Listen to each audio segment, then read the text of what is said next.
My name is Stacey Joy, and I am in Southern California. Today is November 15th, 2020, and I'm interviewing Anna Roseboro from Grand Rapids, Michigan, for the oral history project titled COVID-19 Teacher Poets Writing to Bridge the Distance, which will be archived by Oklahoma State University Oral History Research Program. Hello, Anna. Would you please introduce yourself? Hello, Stacey. My name is Anna Jamar Small Roseboro. I use all those names because I happen to have been named after members of my family. And by saying their names, I'm honoring not only the ancestry, but also the legacy that they left to me, gave to me, and helped guide me. I'm married to William Gerald Roseboro. We've been married since 1967. And we have 3 children, Rosalind, William, and Robert.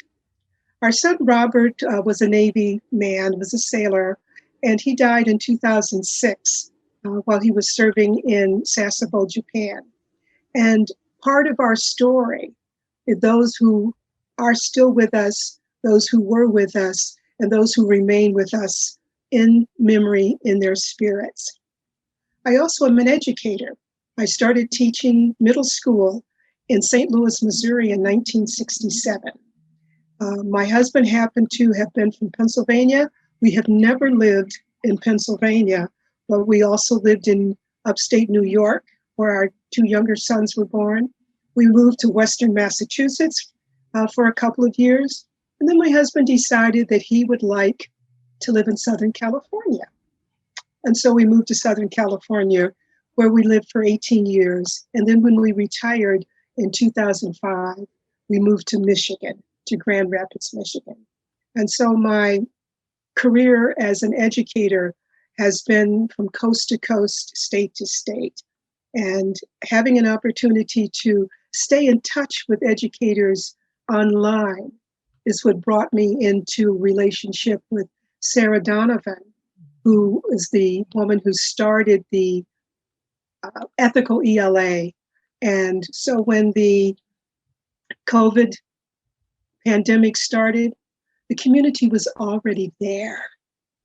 And during April, which is Poetry Month, we were able to write for a month at the time when the pandemic was first starting to impact schools in such dramatic ways. And so I'm glad to be here to talk about how that community helped many of us get through those early days. Thank you. That was definitely a profound time in our lives with ethical ELA and COVID-19. Mm-hmm. So we were going back, we'll go back now to 2020, spring of 2020. How did you learn that teachers in your state would be teaching remotely or that the school buildings would be closing? Learned it primarily through the news, but also through calls and online communities. Because I'm a retired educator, I have time to keep up with the news in ways that perhaps others may not. But also because I am a retired educator, teachers started calling me, what do I do? What do I do? What do I do? Parents began contacting me. I've got to go to work. What do I do? Or my job has let me off too, but I don't know how to handle this. My grandson lives with me because his mom is doing something else. How do I handle it? And so for the most part, it was through the news, through the social media, but also calls for help. It just happened that my daughter is a first-time teacher as part of her graduate program at Northern Michigan University. She'd just been teaching for a few months. And then all of a sudden, our state gets the shutdown, which I'm pleased to know about because she would be safer. Right. But how do you teach online when you're just learning how to teach in person? And so it's been quite a challenge for my colleagues in the education field, the members of my family, and members of my congregation. It's been a challenge. but we're going to make it. Right. We're going to make it. Was there a poem that came from that time when you first learned of schools closing and your daughter beginning online teaching for the first time? Yes. And one of the things about the writing the poetry is we often write in metaphors, in that we may be writing about one thing literally, but we're meaning something physical, figuratively. Mhm. And one of the poems that I wrote is particularly interesting to write today. It was called Sun and Fun, because today it's raining where I am. The poem Sun and Fun. Today the sun shines bright and bold on all who head outside. Today we can't go outside. Now we wish the sun would shine inside. Inside it would be warm with our friends, longing to be outside having fun. Inside, not free to travel. Inside, with no sun or strength to run. How I wish I could be of help to those who wish to be out in the bright sun, feeling bold, feeling fun, having fun because of full bellies poking out. Fun because they have the strength to run. But we won't give up. We'll help where we can, but we won't give up whatever the time span. Span across the days we remain sheltered inside. Span across the weeks. We'll keep our miles. We'll keep our smiles. Sun and fun. Wow. How does that make you feel reading it now? Reading it now makes me realize that I was having fun with it. And over the months, I realized this idea about staying inside was a good thing. It was a safe thing. It was a healthy thing, but it wasn't fun. Not anymore.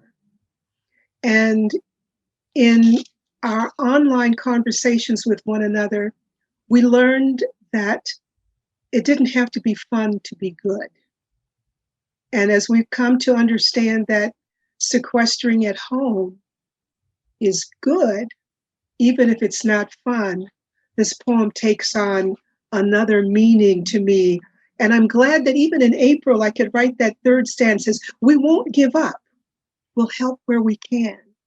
We won't give up, whatever the time span.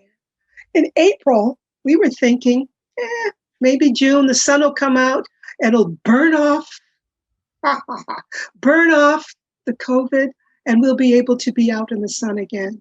And so we had no idea what kind of commitment we were making to one another when we were writing those poems in April. And as you said, it was also during National Poetry Month, and we were all coming together as writers. Can you talk a little bit more about what you were doing during that time with the writing during National Poetry Month and the collective group that you're writing with?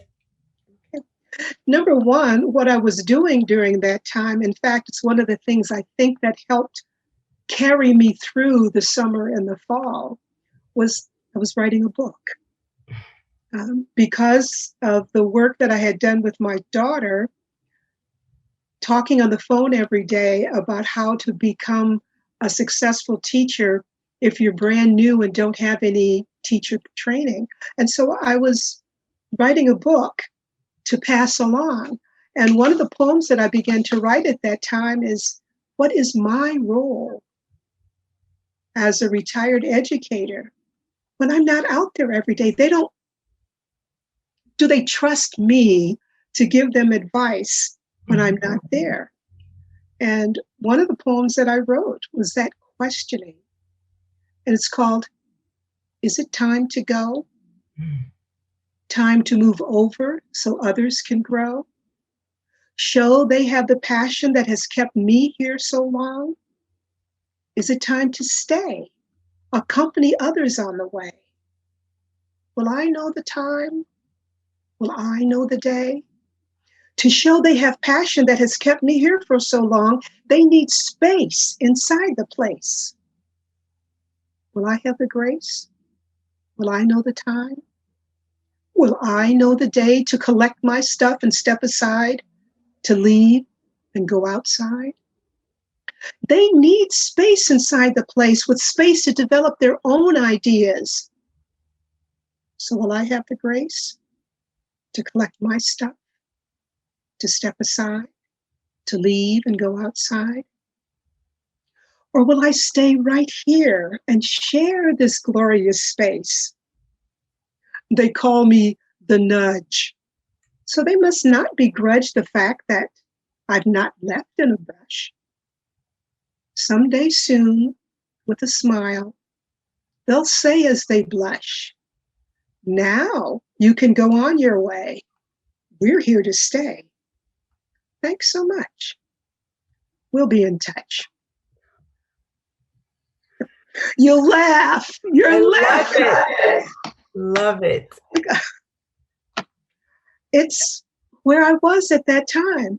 And again, I keep giving credit for this writing group. Right. During that time, I felt wanted, needed, supported as someone who was wondering whether it was time to go. And that helped keep me healthy, so that when others contacted me, I could say with a smile, "Hang in there, you can do it. I've been in touch with other teachers who are making it." And so your voices, Stacey and others, gave me the confidence to encourage others to hang in there, not hanging by their fingernails, Right. but standing strong, because none of us is alone. Mhm. And I appreciate that. I think it's so refreshing also to have that reflective time where you're wondering, do I step aside or do I lead? Do I wait? That's so important. And I'm sure that you shared that with everyone that came in contact with you. In fact, that was one of the poems that I wrote during that time. And the feedback that I got from many of the participants basically said, "Not yet. You don't have to go yet." And so I stayed, and that helped me healthy, keep me healthy, but also, like I said, gave me the courage and the confidence to share that with people who were not a part of our writing group. That's wonderful. So let's talk a little bit more about during the pandemic. So how did your state and the schools in your state respond? What were some of the issues that you feel like were revealed as a result of school buildings closing? I live in Michigan. Those of you who look at the history of the way the various states responded to the pandemic will realize that our state nearly clove in two, because there were people who supported our governor, who was one who was influenced by the science that masking, distancing, cleanliness would help slow down, if not stop, the spread of our virus.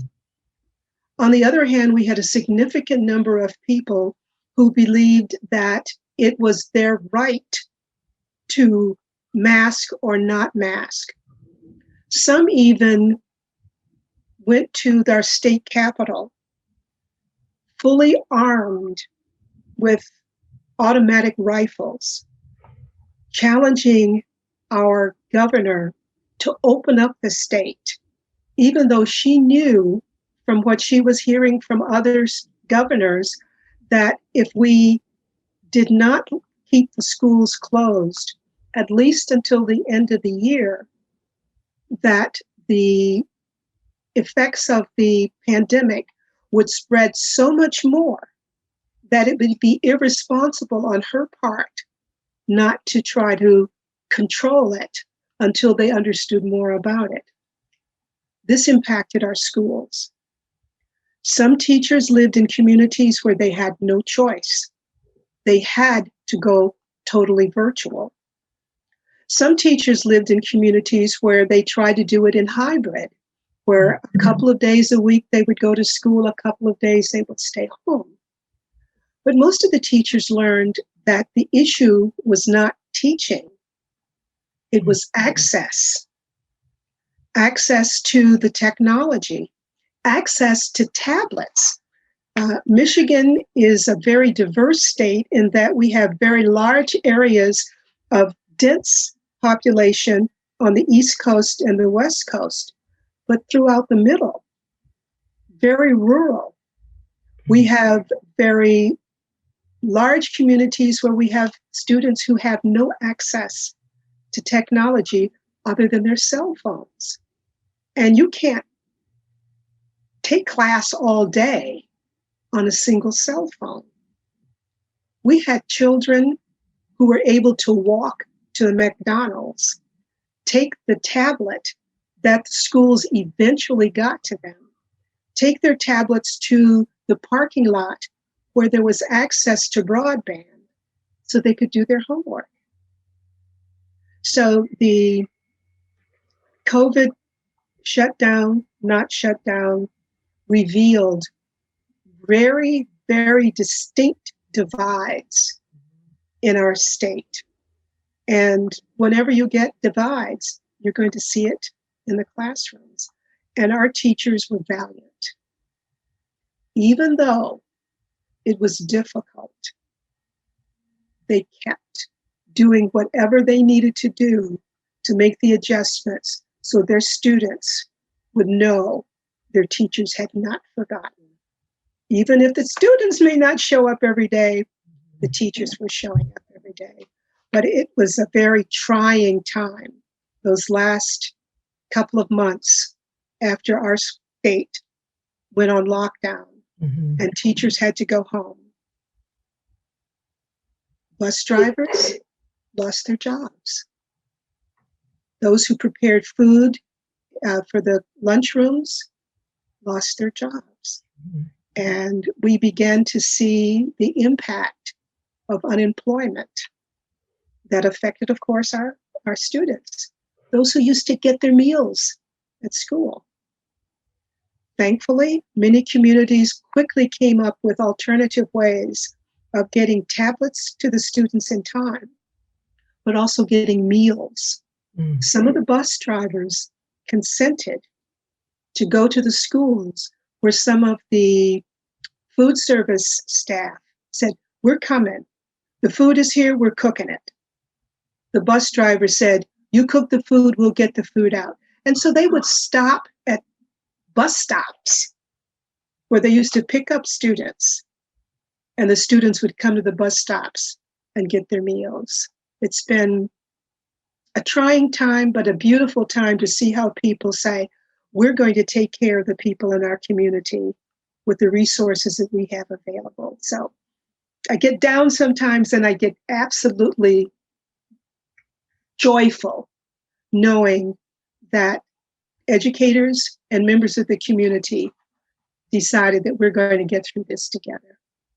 Yes, and that we know each other, we see each other, we can depend on one another. That came through so beautifully in what you just said. And I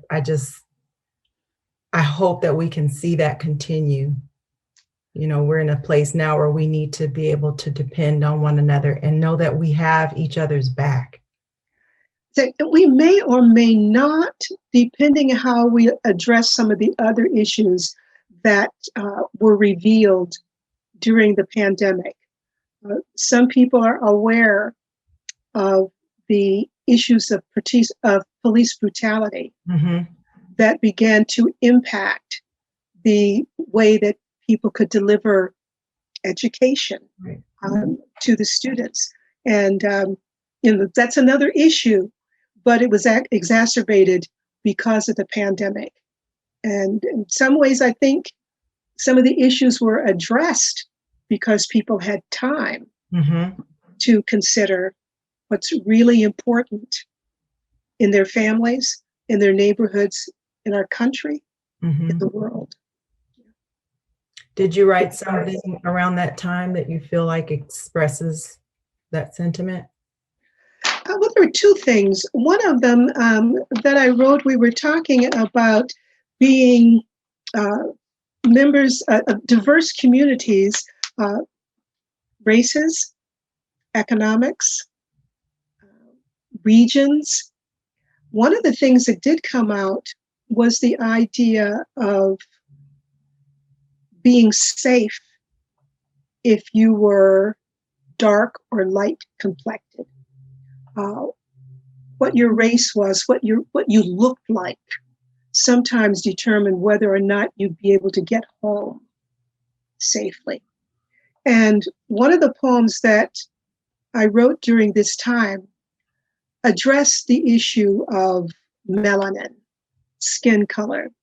And part of it reflects on some of the words and some of the phrases I heard growing up as a teenager in the 60s, a young teacher in the 70s.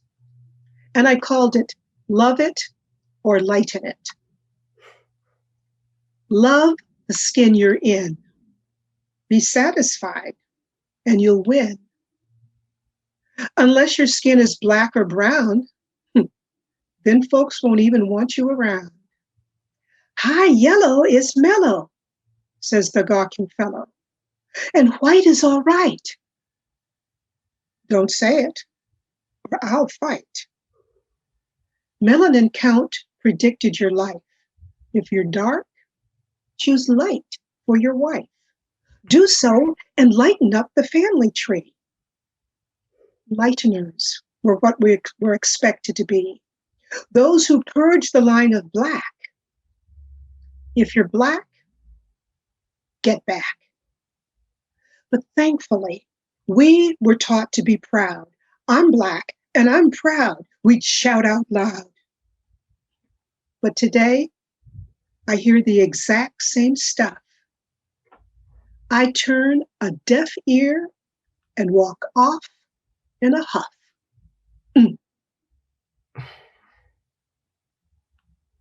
I was hoping I'd never see this again, but we did. During the pandemic, Yes. during the police shootings, during the separation of those who thought that they did not have to obey the laws, the rules, the guides. And unfortunately, in many communities, it came down to color. And as those of you who are viewing this or looking at history during the time, you'll know that people of color were impacted negatively by the pandemic in such significant ways that some people observing it said, what's so bad about the pandemic? It's only affecting them. Who are they? It's not affecting us. So we'll ignore it. And so issues of race were just exacerbated by the pandemic. And thankfully, again, during our writing group, we had opportunities to write about it, to talk about it. And for some people in the group, it was brand new information to them because they had not experienced it either themselves or in the communities where they lead. And also, back to one of the advantages of this particular group is that because we could share in a place where we felt trusted, some of our colleagues began to ask questions for clarification. Like, did that really happen? Or are you just exaggerating things the way poets do exaggerate? And then as you can see with Stacey and me, we're brown and we're black. And in that group, we were welcome, but we also were able to support one another as women of color. And poetry did that for us. We'd write the poem, we'd read the poem, we'd see something, we'd connect with something, or we learned from something. It's great. Wow. Amen. Okay, so I'm going to move us into some reflective time and thinking just about how the school year was closing. I know you weren't in the physical buildings, but what were some of your communications with other teachers about as far as schools closing, the end of a school year differently with remote teaching? Share something about that. Perhaps the most repeated issue with the close of school was that the students would be behind, Mm, that they would not be ready to start the next school year because of the quick shutdowns in many states. There was not time to make the adjustments needed to modify the teaching so that students would be able to learn in the new environments as much as the curriculum called for. On the other hand, some of the teachers were saying, that's okay. mm, What's important is that our students know that we were here for them and they know that we will be there for them in the fall.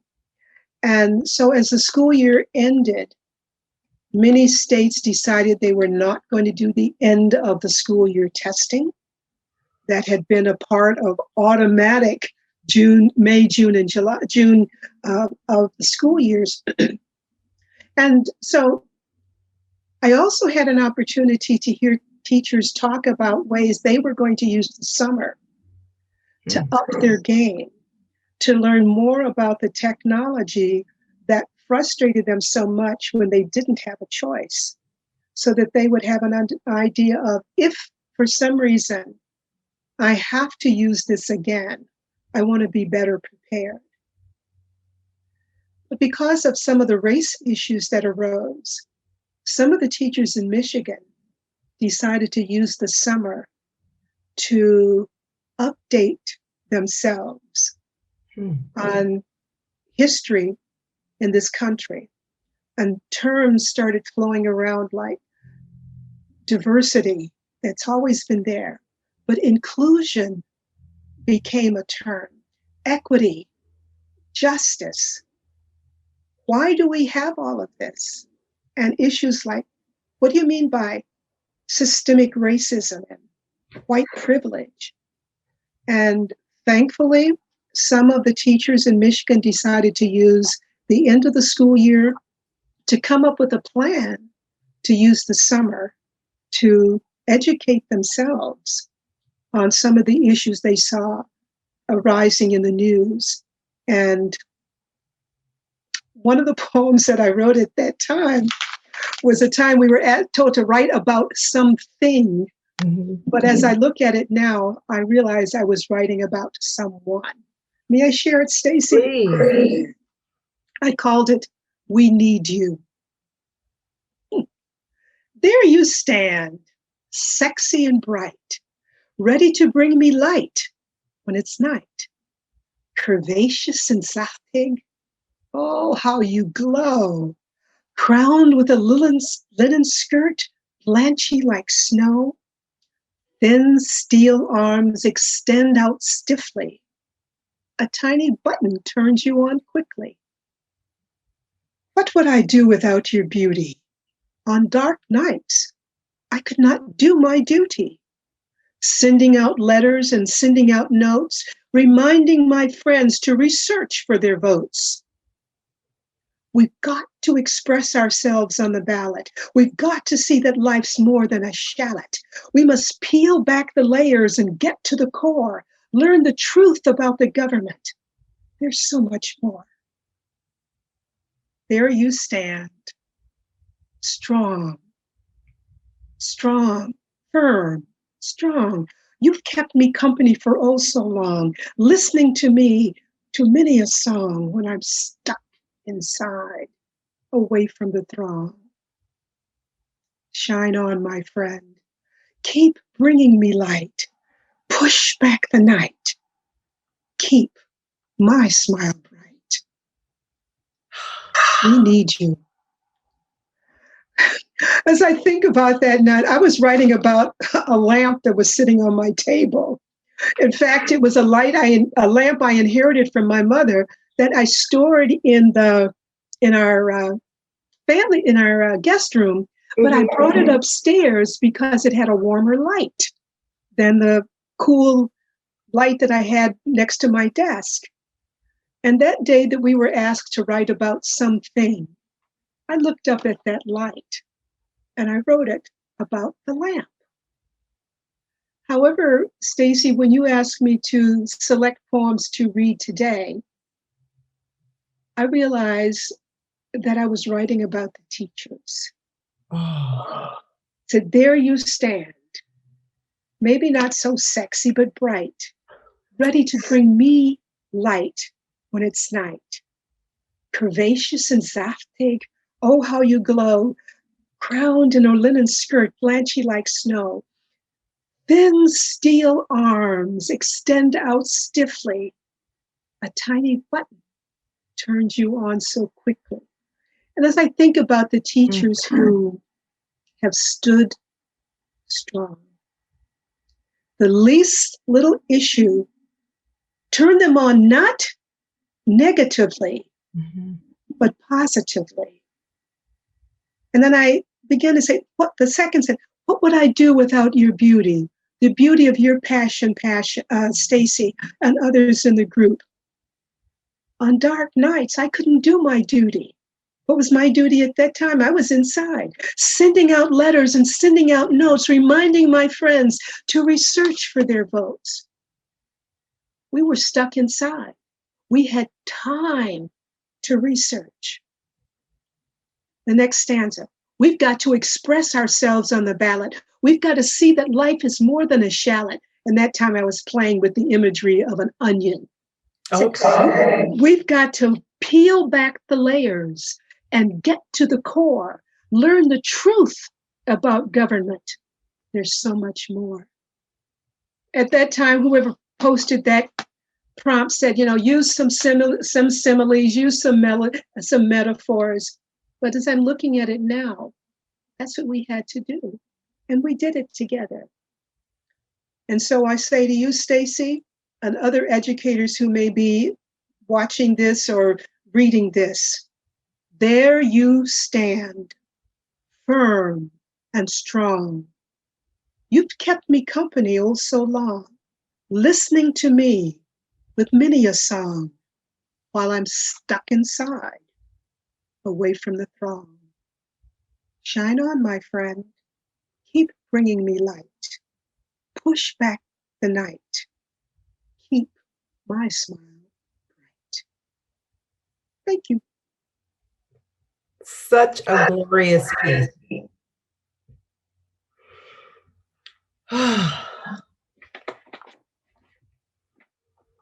Thank you for sharing that, because I feel, in addition to the light that light brings, it's so beautiful that now it takes that turn to be a person, a teacher, even yourself. Thank you, Stacey. It's beautiful. I can say that as a Christian, I believe that one of my roles is to be a vessel. Yes. The light of Christ. It comes to him, through him, from him, and in their poems, again, in our poetry group, we were encouraged to share our true selves. And I did notice that many of the writers began to talk about the ways that their faith is strengthening them, enabling them to do the work, to keep going. And as I've been invited to share in this oral history, and I look at this poem, I said, I wasn't writing about my grandma's light. I was writing about the teachers who's still in the fight. There we go. That's so funny. But it's so true. Yeah. Oh boy. Okay, let's talk a little bit more. You mentioned something about access and technology, and you said that teachers had to up their game, so to speak. Can you talk a little bit more about technology and maybe how you managed with the change, having to use technology for everything? And then if you had a poem that came from that? Right. One of the things my daughter recommended that my husband and I do, one, because of our age, and no matter what people said about the pandemic at first, they were mentioning that people of a certain age were more susceptible. And because we had a choice at that time, again, being retired, we did not have to go out. And my daughter suggested that we have our groceries delivered. And for almost 3 months, we did not have to go out shopping. Having raised my children in upstate New York, where waist-high snow was not unusual, we always kept a freezer, that a garage full upright freezer that we kept food in so that when we couldn't get out, our children wouldn't starve. And so we got used to ordering large quantities of food. But then all of a sudden, because we were stuck inside, I found myself doing more ordering online. Mm-hmm. And I thought that I was wiser than I turned out to be. And so one of the poems I wrote had to do with that frustration that came from having to shop online. It's going to sound a little petty, but it described the time. I called it Stymied by a Stylus. Some of you know that using a stylus is something about the size of a pen, and some people use it to tap out numbers and letters on a telephone or on a tablet. And here's that poem. I was going to try to be modern. I called it Stymied by a Stylus. I ordered a stylus online. Blame it on COVID-19. I couldn't get out to the stores, so I ordered, then got back to my chores. I got what I ordered, but not what I wanted. I thought I was so current, communicating online most of the time. Now, as the devices are getting smaller and my fingers are getting stiffer, I need help. The stylus was supposed to make my work swifter. I just wanted one of those knobby nose markers, not pointy like a cone, to tap the letters and numbers on my tablet and cell phone.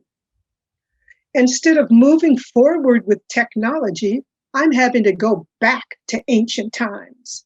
Nothing is really new. The oldies knew what to do. Sharpen a stick and scratch out the letter. Use the smooth end, erase, and make it better. Everything old is new again. The old-fashioned stylus is taking a spin and creating havoc for me. I went online, thinking I'd get in time. I wanted to use it to draft today's rhyme, to work really fast with something that will last. But it didn't work, and it wasn't a quirk. I just didn't know my ignorance would show. What goes around comes around. I wish I'd known what I'd need for a phone. Ignorance about an old-fashioned tool is making this lady look like a fool. Now everyone knows I'm not all that cool. I've been stymied by a stylus. That was fun. That is so good. It happened. That one really happened. I didn't make that one up just for the poem. It happened 2 days before that prompt came in. Oh my God. And it made me say, what about those people who have important work to do? I could use my fingers to tap out the letters, but I wanted to be technologically up to date. I love it. Oh, thank you. Do you still use it? or did you give up? I did not give up on a stylist, but because I no longer can get my nails done, my Right. nails are not so long, and so I can use my fingers again. So But when the nail, I used to get my nails done all the right, time, and I wore them longer, and it was difficult to uh, keep up by tapping on my using my fingers on my telephone. And right. I said, I can afford a stylus, but then I ran out. I ordered them; they're available online, and I got some little pointy nose thing that you can only work on an iPad, and I am not in a position to purchase Right. an iPad that uses that kind of technology. So Wow. frustration. Thank you for sharing that one. Okay. So let's take a little turn now to the future Yeah. and looking at where we're going in education. So what is mentoring looking like for you now, or what do you see it looking like in the future? What are some experiences maybe that you'd like to share that you think are important for us to pass along to other educators? The main thing that I'm observing among the educators with whom I correspond is that teachers must be lifelong learners. We used to think we were learning more head knowledge, having to do with our content area, but we're learning that we must be prepared to be better able to adjust to teaching settings. Also, changes in the combinations of students that we have in our classrooms. This pandemic is causing some families to have to move. Some families are having to double up because of rent or losing their homes. Families that used to have a bedroom for each child are now sharing homes with other members of the family. And you may have a home where mom and dad have to work from home, 3 or 4 children have to study at home. Even if they have wideband, if everybody's online at the same time, things are slow. If a child needs some assistance, the mom or dad has to stop what they're doing to go help the child. And so I'm seeing the dynamics in families are changing. One particularly, it's sort of sad, is that one family has a teenage boy who was in the special education program. And those students who have various special needs find it a little more of a challenge to adapt to working alone with a tablet. And thankfully and unfortunately, one of my colleagues who is not working now has consented to work with this family so that this young man can have some one-on-one time, even if it has to be virtually. And that's the main thing that I'm seeing is teachers having to adjust and adapt. And from what we know, it may be a year, maybe 2, before it is safe enough for everyone to return to in-class teaching. And so online communities that provide a space and a place for teachers to talk with one another about the issues that they're facing, I think is going to be continually be a positive thing that we need to nurture in order to remain healthy as educators. I don't envy the teachers. I admire them. And I plan to stay available for nothing more than to be an ear when they've had a really tough day. They can call me, we can Zoom, we can go on Skype. I can nod my head, says, I don't understand what you're going through. I'm understanding that you care enough, and therefore you need someone to listen. And that's about all we can do with this particular time. Self-care. Self-care. Well, you mentioned self-care. One of the things that does help many of us is music. Yes. The other one is exercising. Mm-hmm. And that's one of the things I have been seeing.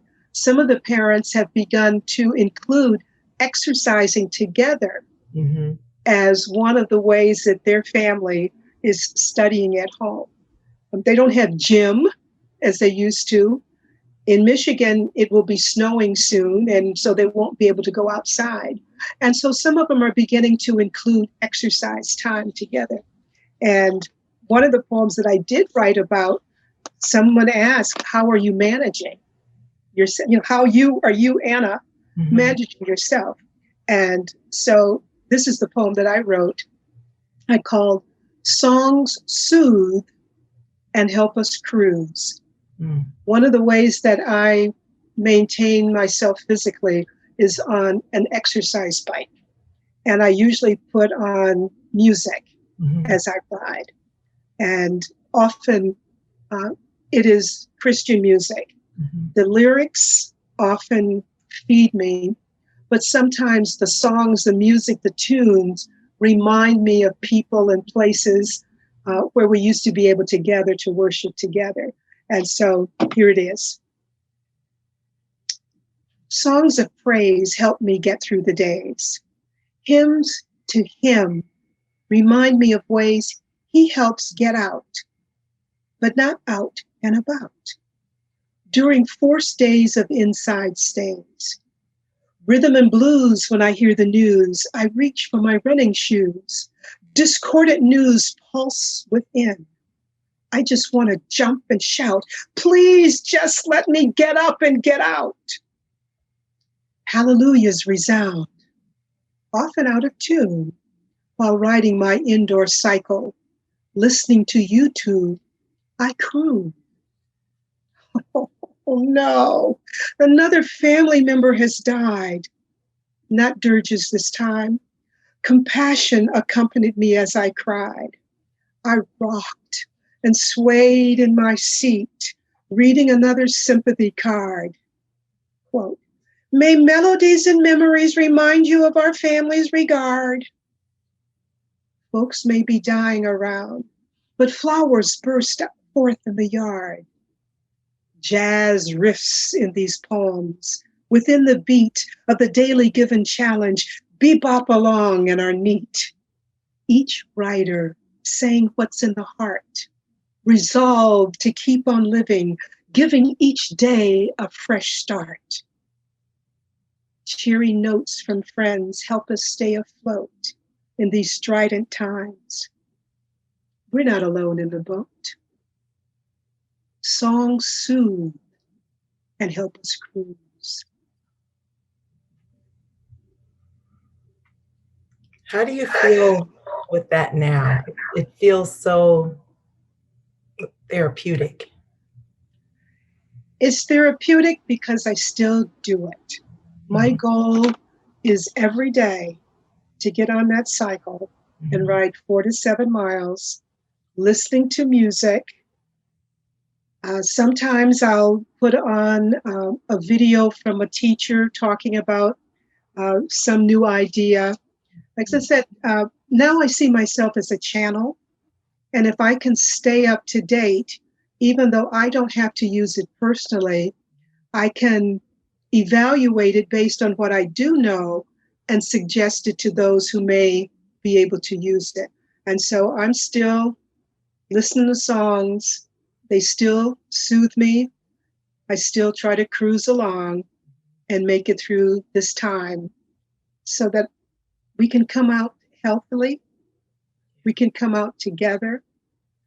And rather than having our friendship circles narrowed, they can be broader because we've had this opportunity to share.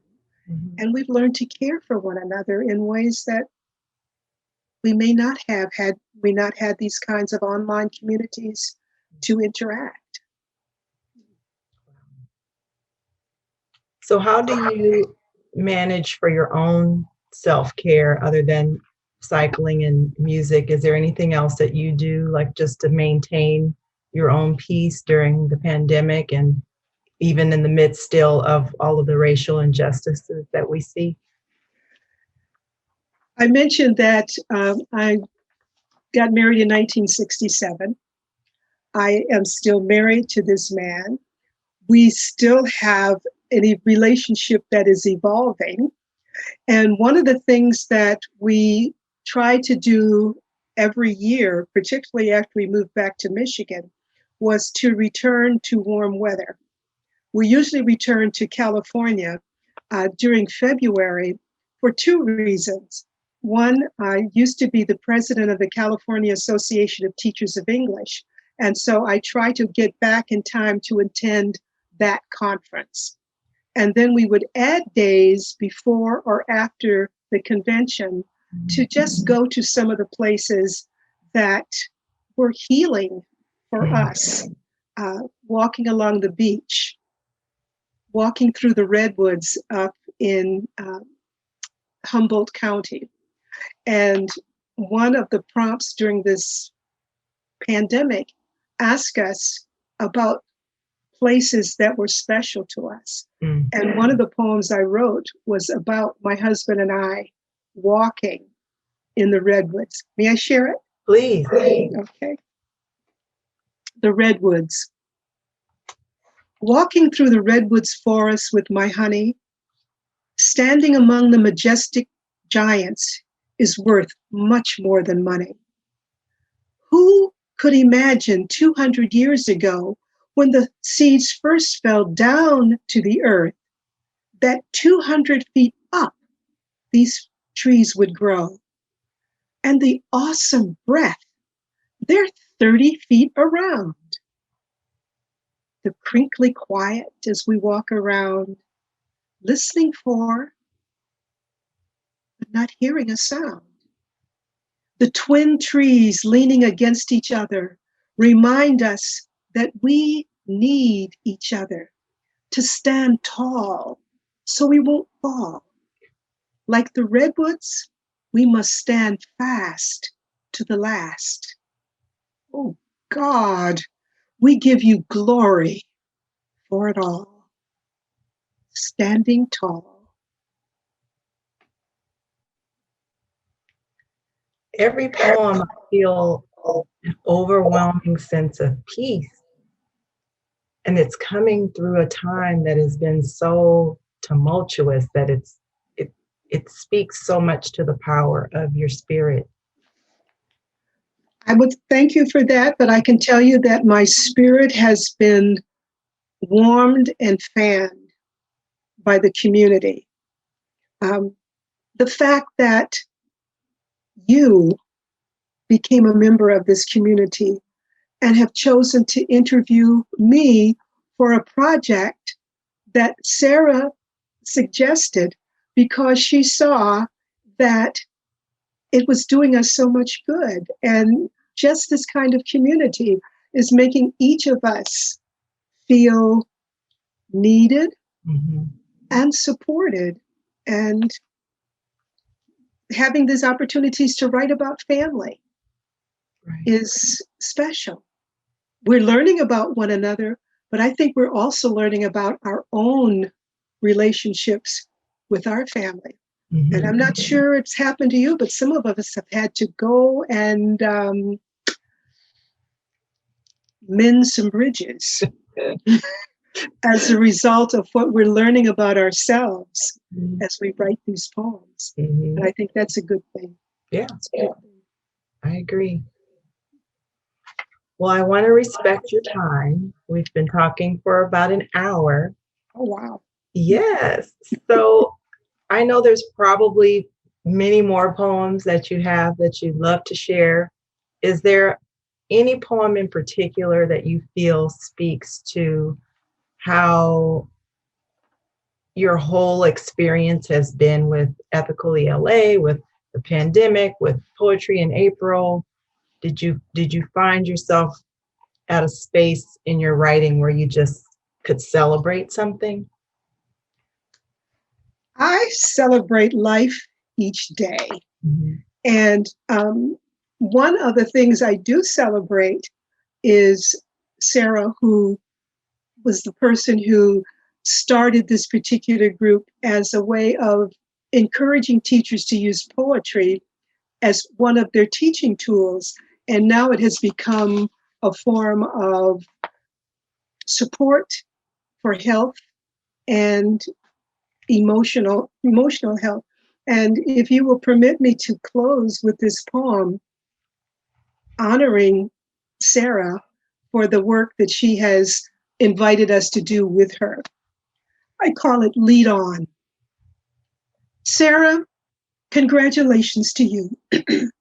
With poetry, you've helped us to view our lives through another lens, and we now are more ourselves as friends. Congratulations to you, my dear. We once were striving writers. It is you we cheer. You invited us to share your dream. We're now striving as a poetry team. I thank you from the depths of my heart. Because of you, I made a start, creating versing life together. We'll keep writing despite the weather. We're learning to talk about life in rhyme. It's now more fun, but still lots of work. Lead on, my friend. No need to shirk. This work is worthy of your time. Yes, thank you. Beautiful. Thank you. Thank you so much for your time and for participating in the project. This has been amazing. It's been amazing. And thank you, Stacey. I'm not sure how you were able to keep so quiet so I could talk so much, but thank you for listening. You were a warm and inviting listener, and it was a joy to share with joy. Okay.